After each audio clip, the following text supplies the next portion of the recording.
Chrisian got the school crib. No problem. No questions asked. School crib. Hey, the beef is over. The beef over? Beef over. When you start claiming your son, that's when the beef over. Chrisian, baby, listen, you'll better sit down for this one, because the internet is about to combust, and this is where it gets loud.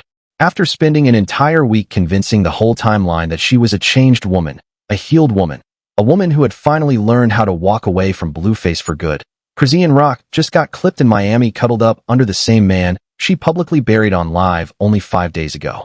And no, this is not a joke. This is not a screenshot from a fan account. This is real. This is documented, and it is loud.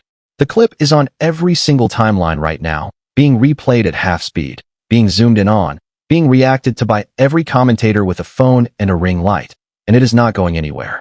This is the kind of clip that lives forever. This is the kind of clip that ends careers, ends relationships, ends narratives, and Chrisian walked straight into it with her eyes open. Y'all know I don't usually clown people for slipping, because slipping is human. But what Chrisian just did is not slipping. What Chrisian just did is a full production, a scripted illusion, a performance so calculated that it has left her own supporters standing outside asking who they were actually defending all along. Because tell me with a straight face, how does a woman go on live crying about a pregnant girlfriend being humiliated, praying out loud for a man to grow up, swearing on everything she loves that she would never be the reason a home breaks apart, and then, less than a week later, get caught in Miami tongue-locked with that exact same man, while his pregnant girlfriend Nevaeh sits at home, waiting to go into labor any day now? That is not a slip. That is a heist. And Chrisian is the getaway driver, wearing sunglasses, holding the wheel, foot on the gas, pretending nobody can see her through the windshield. People close to the situation are whispering that this whole meltdown of hers has nothing to do with love. It has nothing to do with reconciliation. It has nothing to do with co-parenting or healing or any of the words Chrisian has been throwing around on her lives. According to the whispers, Chrisian is doing all of this because she is jealous. Yes, jealous. Because Blueface has built a stronger, warmer, more affectionate relationship with Nevaeh's son, a boy who is not even biologically his, than he has ever managed to build with his own son Junior, the boy Chrisian carried, fought for, and defended for years. Read that sentence again if you have to. Because that is the wound Chrisian is walking around with. And it is the wound that is running the entire show. Every meltdown, every prayer, every scripture, every accusation, every plane ticket to Miami. Trace it back and it all leads to the same bleeding wound. Chrisian is not fighting for Blueface love anymore. Chrisian is fighting for the version of Blueface love that another woman's son is getting for free. Okay, so let me back this up for the people who somehow missed the last chapter of this circus. Less than a week ago, Chrisian Rock was sitting on her live streams looking every bit like a woman who had finally healed. She was calm. She was measured. She was quoting scripture. She was calling Blueface all kinds of demonic and cheap and low. She was accusing him of taking advantage of Nevaeh, humiliating her for social media clout, using her pregnancy as content, and dragging her son into a chaos he never asked for. She sounded like the version of Chrisian the internet had been praying to meet.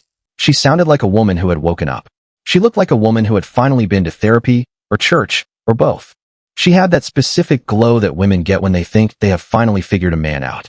And the whole timeline exhaled at the same time, because for once it looked like Chrisian was going to give us a story that ended somewhere other than in Blueface's bed.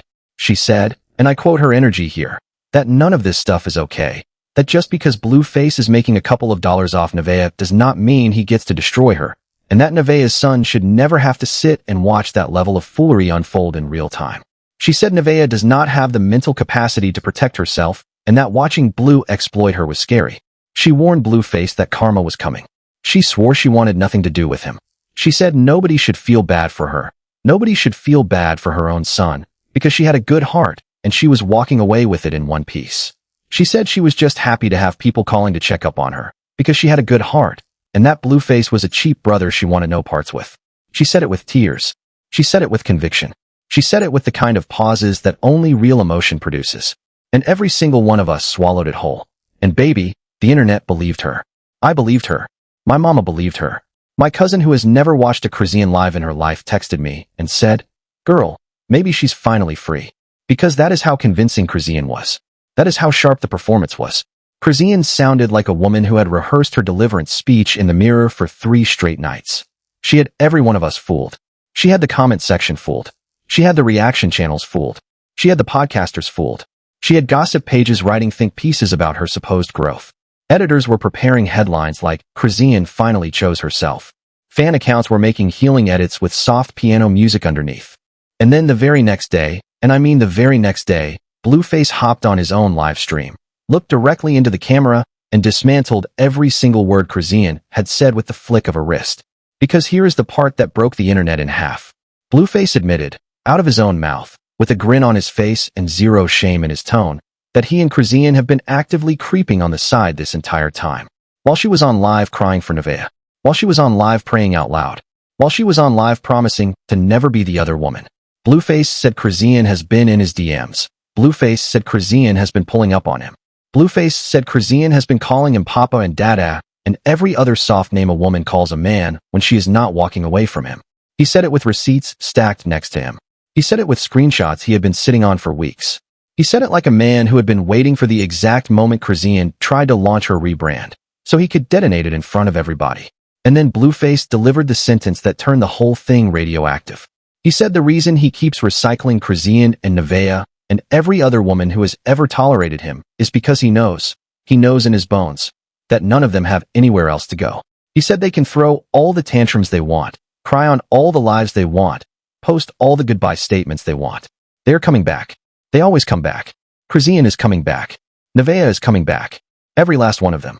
Because Blueface has trained them to. Because Blueface has run this pattern so many times that the pattern is now the relationship.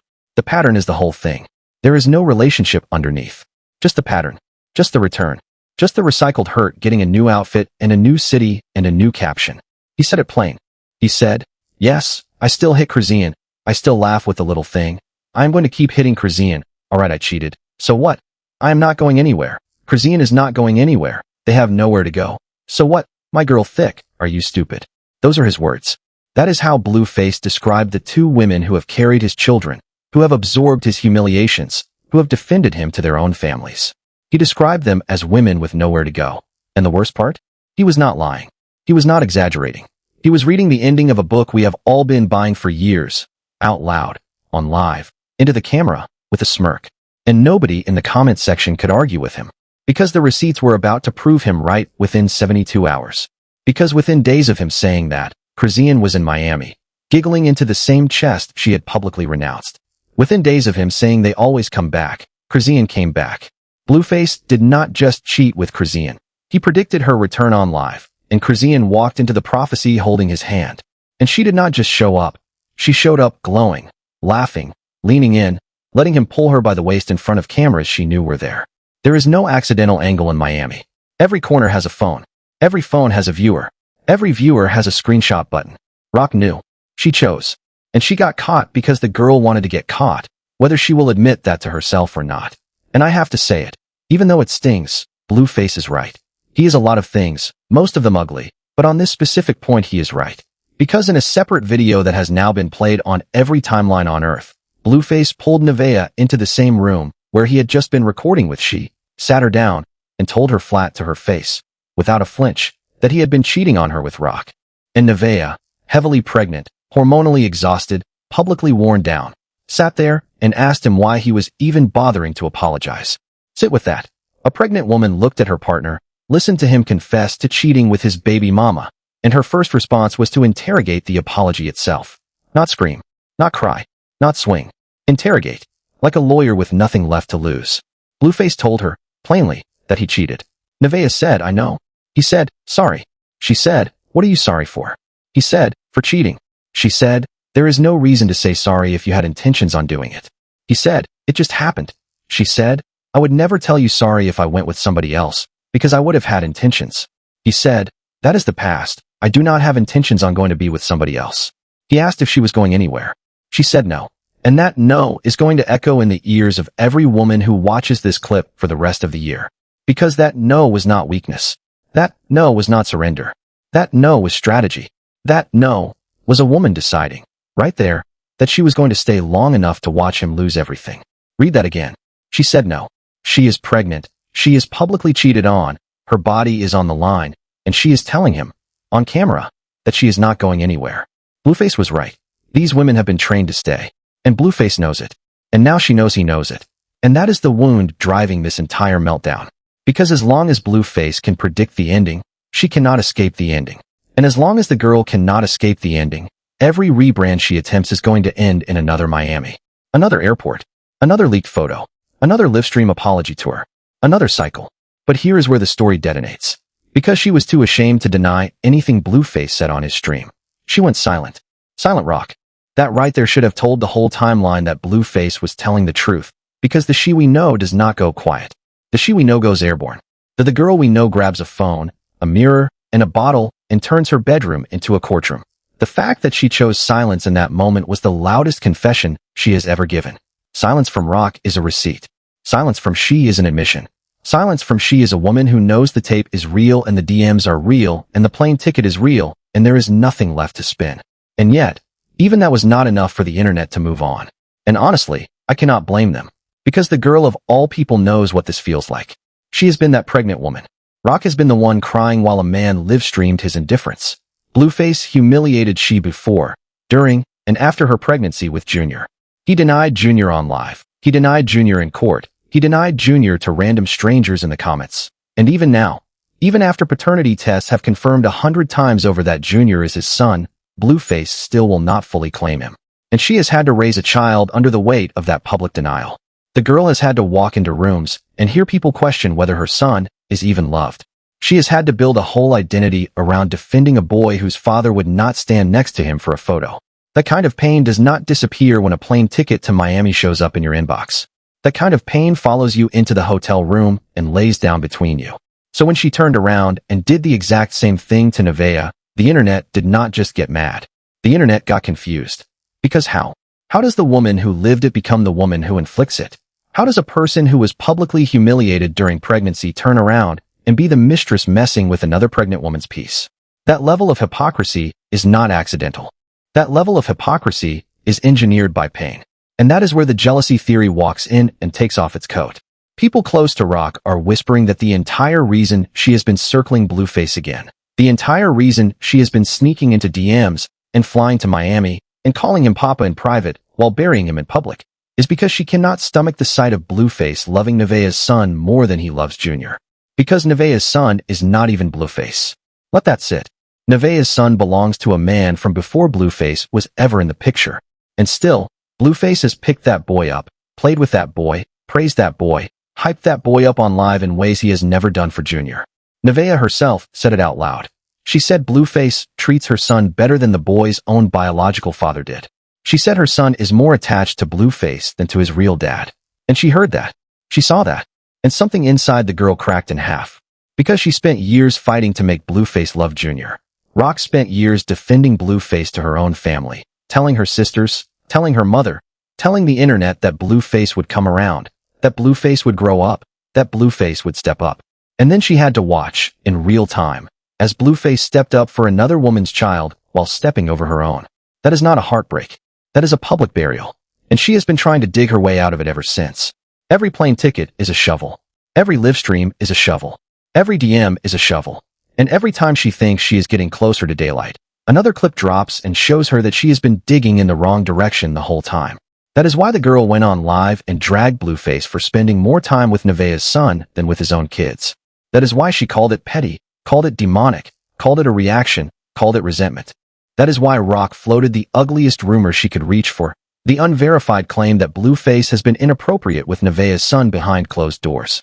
And I have to pause here, because that particular allegation has zero confirmation, zero proof, zero evidence beyond she's mouth. But she threw it into the air anyway, in front of thousands of people, because the girl wanted Blueface to be forced away from that child. She wanted Nevaeh to be scared enough to pull that boy back. Rock wanted the door slammed on the closeness she could not reproduce for her own son. That is how deep the wound goes. That is how far a mother will reach when she believes her child is being overlooked. And whether she was right to say it or wrong to say it, one thing is clear. She said it because she is drowning. And drowning people grab at anything. And Blueface responded exactly the way Blueface responds. He posted screenshots. He posted receipts. He posted she's own DMs where she was calling him Dada and asking to come see him. He captioned it with venom. He said the mask just slipped, the girl, and now everybody sees you were trying to be part of the circus while pretending to be above the program. He went off on she for leaving Junior with her friends in another state, while she flew around chasing fame and clout in camera time. He said, co-parenting? Junior is not even out here. What are you talking about? You are in California without your son, and your alleged baby daddy is acting like you are not part of the circus, and you are on live pretending. Make it make sense. And nobody on the timeline could. Nobody could make it make sense. Because it did not make sense. Because the woman on live and the woman in Miami were two different women wearing the same face. And once again, and I hate saying it, Blueface is right. How does a woman sleep with a man on the low, DM that man in the dark, call that man Papa in private, and then hop on live in the morning wearing a halo, pretending to be on his pregnant girlfriend's side? That is not just messy. That is not just contradiction. That is calculated betrayal. That is a new low even for rock.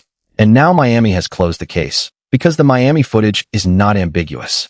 She was not standing near Blueface. She was not walking past Blueface. The girl was tangled up in Blueface like a woman who had missed a whole man. You could see it in her hands. You could see it in her eyes. She was gone. She was reset. She was right back at day one of a cycle she swore she had graduated from. Now, about Nevaeh. This is the part where the story gets a whole extra layer, because Nevaeh has not publicly said a single word about she since the Miami clips dropped. Not one. Not a subtweet. Not a story. Not a coded caption. Nothing. And people are reading that silence in two very different ways. Half the timeline is saying Nevaeh is broken, defeated, worn down by pregnancy and betrayal, and that is why she is not speaking. But the other half, and this half is louder, is saying Nevaeh is not silent because she is defeated. Nevaeh is silent because she is loading photos, loading screenshots, loading paperwork, loading receipts that only she has, because she has been living in the same house as Blueface and seeing things nobody else has been able to see. People close to the situation are whispering that Nevaeh has known for months. Whispering that Nevaeh clocked the cheating all the way back in March when she caught Blueface slipping protection into the pocket of his jacket right before he stepped out of the house. Whispering that Nevaeh has been sitting on that observation, letting Blueface believe she is slow, letting Rock believe she is oblivious, letting the internet believe she is powerless, because Nevaeh is planning something. Something that lands after the baby is born. Something that lands when nobody is watching. Something that only makes sense in retrospect, once the pieces are on the table and the whole timeline realizes Nevaeh was 3 moves ahead of everyone. One person online put it perfectly. They said, people think Nevaeh is slow, and maybe she is, but this is a woman who is 1000% not in love with Blueface. Nevaeh is there for every reason except love. Blueface should not be happy. Blueface should be terrified. And I have to say, that red is sharp. Because Nevaeh has watched Blueface hand her the same script he handed she and Jaden before her, and Nevaeh has not blinked once. That is not a woman in denial. That is a woman with a plan.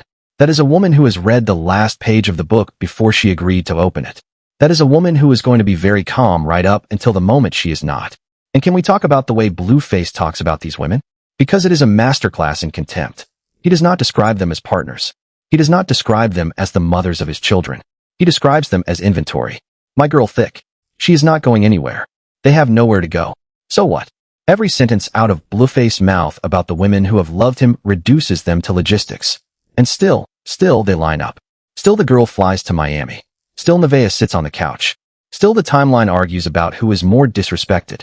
Blueface has built an entire economy off the fact that these women keep coming back, and he has stopped hiding that the economy exists.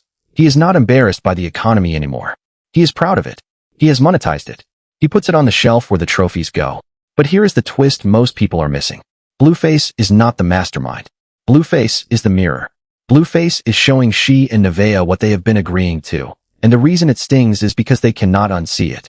That is why Rock's meltdowns keep getting louder. That is why she's contradictions keep getting sharper. That is why she cannot hold a single position for more than 72 hours before pivoting into the opposite one. The girl is not confused. She is cornered by her own reflection. And Blueface is holding the mirror steady. He is not doing anything Rock did not already know he would do. He is just doing it out loud, on camera, with the receipts. Now let us zoom out for a second, because the she situation is bigger than she. This is a template. This is a pattern. Blueface has run this exact play on Jaden Alexis, on the girl, on Nevaeh, and on a whole cast of women whose names never made it to the internet. The play is simple. Pull a woman in. Fold her identity into his. Let her fight publicly for his attention. Cheat openly. Deny nothing. Wait. She comes back. She always comes back. Rinse. Repeat. And the reason it works is because Blueface has figured out how to weaponize the one thing most women bring into a relationship, the hope that they will be the exception. Blueface tells them, on camera, that they will not be. And they stay anyway. That is the hell of it. That is the trap. That is the ecosystem. She thought she was the exception. Rock thought that if she cried loud enough on live, quoted scripture hard enough, and swore off Blueface publicly enough, she could rewrite the ending. But the ending was written the day she chose to be part of the audience instead of the author. And Miami is just the last page turning.